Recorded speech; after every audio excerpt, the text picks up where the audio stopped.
I am glad to welcome you to the GB Cars Problems channel.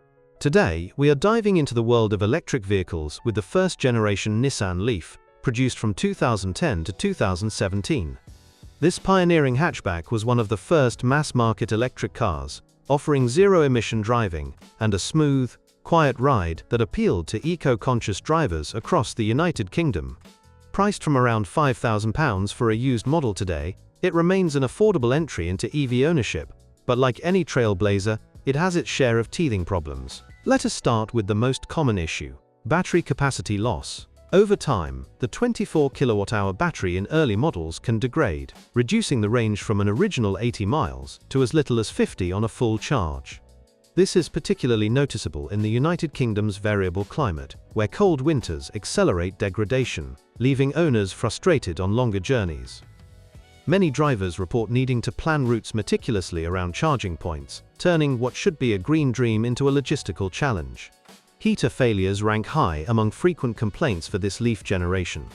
The resistive heater system often malfunctions, especially in models without the optional heat pump, leading to foggy windows and chilly cabins during Britain's damp winters.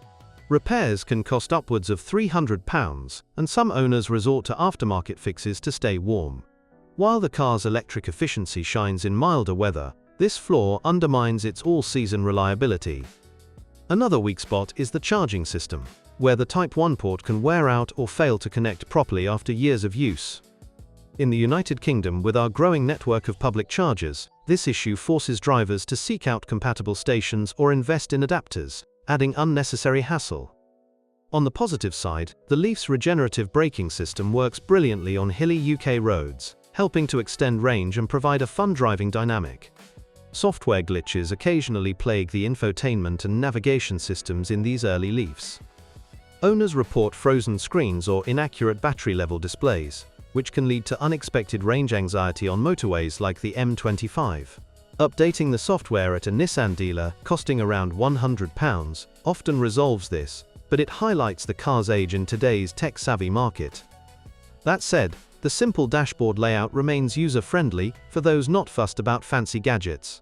The 12-volt battery, separate from the main drive battery, is prone to failure and can leave the car stranded if not monitored. This is a common gripe among UK owners who park in garages or use the car sporadically, as the battery drains faster in cold snaps. Replacement costs about £50, making it an inexpensive fix, but it is annoying when it disrupts daily commutes. Suspension components, like bushings and struts, wear out quicker on Britain's pothole-ridden roads. Drivers often notice clunking noises or uneven handling after 50,000 miles, with repairs running to £400 or more. However, the Leaf's low center of gravity from the battery placement gives it stable cornering, which is a delight on twisty country lanes. Brake issues arise from the regenerative system's integration, sometimes causing uneven wear or squeaking pads. In wet UK weather, this can feel disconcerting, though regular servicing at around £200 keeps things in check.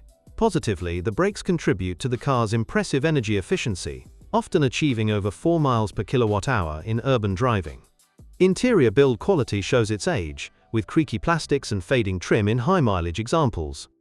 Seats can sag, and door seals may leak during heavy rain, common in places like Manchester or Glasgow.